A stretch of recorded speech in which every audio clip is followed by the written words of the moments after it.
Tenemos el gusto de entrevistar al doctor Diego Rival. Él es ginecólogo y obstetra. Y en esta oportunidad vamos a hablar de la semana que se celebra del 13 al 19 de mayo, que es la semana del parto respetado. ¿Es así, doctor? Sí, exactamente.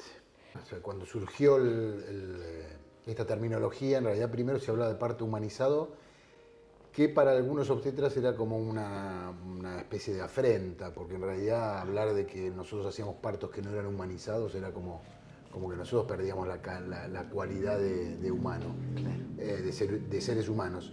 Y creo que tenía que ver un poco con el trato que se le daba a veces a las pacientes que estaban en trabajo de parto en algunas instituciones, más que con la humanización, ¿no? Con el trato Sí. Por las horas, lo largo que se hace, doctor, de pronto, bueno, yo tenía un parto normal, lo extenso, las horas de espera, la ansiedad de la mujer de decir, dame algo, Sí. dame la peridural que me duele, ¿no? Bueno, pero era sobre todo por el trato que a veces perdía así la calidad humana. Y después ese término se modificó por el parto respetado, que ya tiene que ver con la intención de respetar de gustos y deseos de la paciente en la forma que quieren parir y que quieren tener su hijo. De pronto esos partos que son en agua, que piden algunas mujeres. Bueno, yo creo que en la actualidad creo que en todos los lugares se respeta de alguna manera. Lo que pasa es que las consignas para hacer un parto respetado tienen muchas condiciones. Lo leí, muchas. Y hay determinadas condiciones que en realidad creo que tienen que quedar a criterio del obstetra si son para respetar o no. Sí. Antiguamente los partos eran riesgosos, hace muchos años estoy hablando. En la era preantibiótica los partos eran riesgosos, había cierto nivel de mortalidad fetal y mortalidad materna. Todo eso fue disminuyendo con el correr de los años y con el avance de la ciencia, que incluyó el parto institucional, el parto en un hospital, el parto en una clínica. Ya no en la casa, como se hacía en la antigüedad. Ya no en la casa, antigüedad. como se hacía antes, no con una comadrona, sino atendida por un médico. Entonces, yo creo que uno debe respetar los deseos y el gusto de cada paciente, pero siempre teniendo en cuenta que uno debe minimizar los riesgos que implica un trabajo de parto y un parto. Claro, cuidar a la mamá y cuidar al bebé. Y cuidar al bebé. Entonces, a veces en esas decisiones yo creo que tiene que tener ciertas conductas que son para hacer una prevención, para prevenir algún daño a la salud. Bien. Y eso algunas mujeres lo interpretan como que uno no respeta lo que quiere la paciente. Entonces vos decías partos bajo el agua y demás. Todas esas para mí son pavadas y no tienen ningún sentido. Entonces yo creo que el parto tiene que ser un parto institucionalizado. Sí. Probablemente haya ciertas conductas que están muy arraigadas con el correr de los años en los obstetras que uno puede rever y puede evitar, como puede ser la episiotomía. Eso, en el España rasurado. se hizo mucha campaña en contra de la episiotomía, que les explicamos bien que es el cortecito que se hace para que... Bueno, pero salga el igual bebé. todos los obstetras tienen la intención de que la episiotomía, en particular, que es de lo que estamos hablando ahora, únicamente se la debe hacer a aquella paciente que la necesita, no se hace indiscriminadamente. Bien. Hubo una época en que sí, que la episiotomía era a prácticamente todas las pacientes que iban a parir y en general al 100% de nulíparas, es decir, las pacientes que tenían su primer parto. Ajá. Eso yo creo que en la actualidad ya no es así, ya la episiotomía es una práctica que se hace exclusivamente en aquella paciente que uno, por su experiencia, considera que se va a desgarrar y antes que se desgarre espontáneamente se realiza un desgarro dirigido, más prolijo, más fácil de suturar, con menos dolor, etc. Pero exclusivamente para eso. La episiotomía, eso es importante, perdón que te interrumpa, es importante aclarar, la episiotomía no previene desgarros graves. O sea, aquella mujer que tiene alguna complicación grave durante el parto, con episiotomía o sin episiotomía la incidencia va a ser igual. O sea, que no sirve para eso, no es para evitar un desgarro mayor. Claro.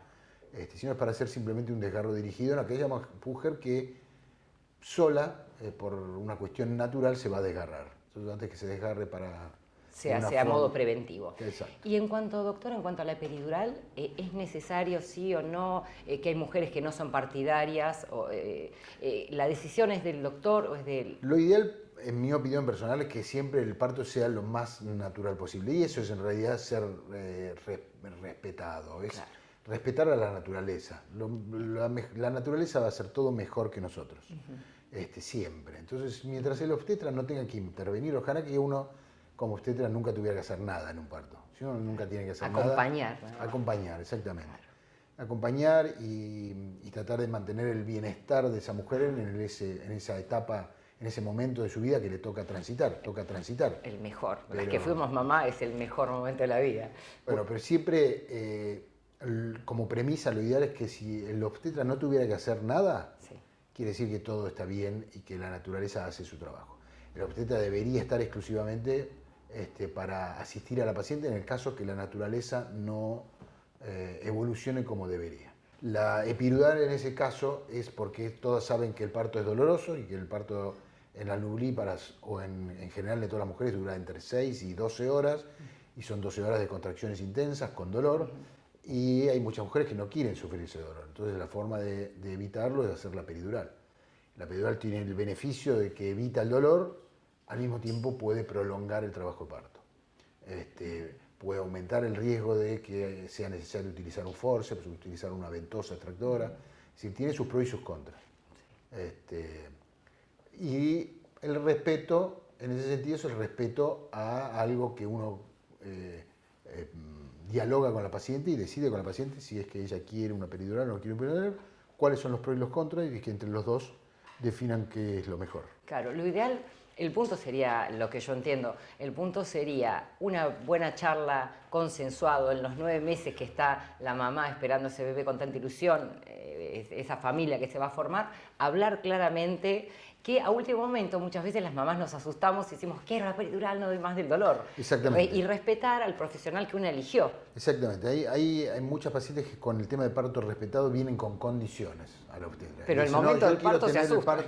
Quiero tener parto en tal lugar, en mi casa, con música de Enya, no quiero que me hagan episiotomía, no quiero que me toquen, no quiero que me hablen. Yo creo que uno tiene que hablar con ella a lo largo de todo el embarazo y explicarle cuáles son las cosas que convienen y no convienen y entre los dos decidir cuál es lo mejor para esa pareja, ¿no? Para esos padres. Perfecto. Entonces celebramos del 13 al 19 el parto respetado, quedó clarísimo y a dialogar. Creo que dialogando es como... Exacto. Yo creo que lo que tiene que hacer es dialogar el médico y paciente y que el médico le explique bien cuáles son los pros y los contras de todos los deseos que la paciente tenga. Claro, antes de tomar una decisión, que el profesional de confianza de una la asesore totalmente. Para terminar, por ejemplo, hay pacientes que han querido tener sus hijos en la casa. Y la realidad es que una de las, como decía yo al principio, una de las tal vez avances que tuvo la medicina es que el parto fuera institucional. Entonces el parto, con eso se minimizaban los riesgos. Todo parto tiene un riesgo. El parto más normal de todos es un riesgo. Sí. Y bueno, ese tipo de cosas yo creo que no es conveniente. No, es recomendable si hay que asistir al bebé, algún problema o algo. Exactamente. Así que, bueno, muchas gracias, doctor, y lo veremos próximamente para otra entrevista de métodos de prevención, cáncer de mama, cáncer de cuello de útero, para saber las medidas de prevención para las mujeres. Perfecto. Muchas gracias. No, al contrario.